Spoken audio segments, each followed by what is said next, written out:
Hello welcome to my new blog new video आएफ हजुर सन्चै हुनुहुन्छ होला म पनि सन्चै छु। म चाहिँ धेरै पछि ब्लग बनाउन लाग्छु छु अनि आज चाहिँ म मामा घर आएको छु। अस्तिबाटै मामा घर आएको हो।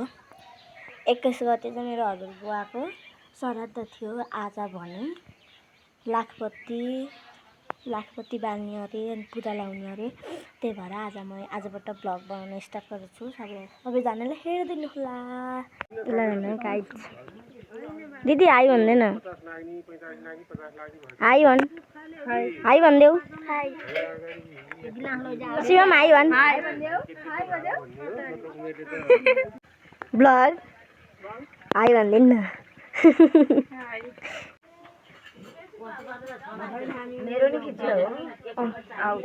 नमस्ते भनिदिनु न, नमस्ते भनिदिनु न। रोटीको काम गर्दै हुनुहुन्छ मम्मीले। राजनीतिक कुरा कसैले नगर भन्नुभयो यहाँ चाहिँ। उहाँ चाहिँ हाम्रो माइलो मामा, उहाँ ठुलो बाउ, उहाँ हाम्रो बुवाको बहिनी।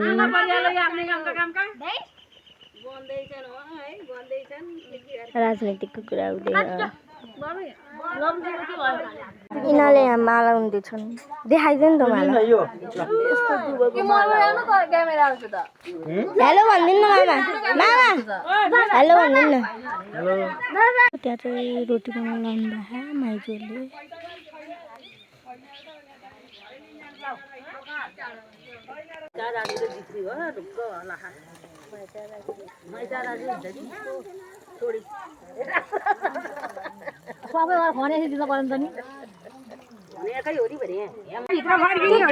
के गरेको हो त्यो?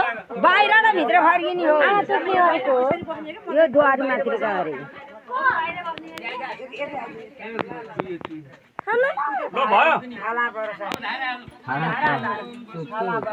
माथि पुग्यो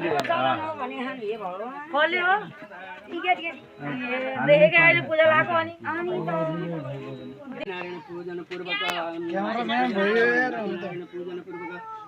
लक्ष्यपतिका दीपदान कर्मणि कर्माणि गते हवन कर्मणि च कर्माणि गते आदौ दश तोरण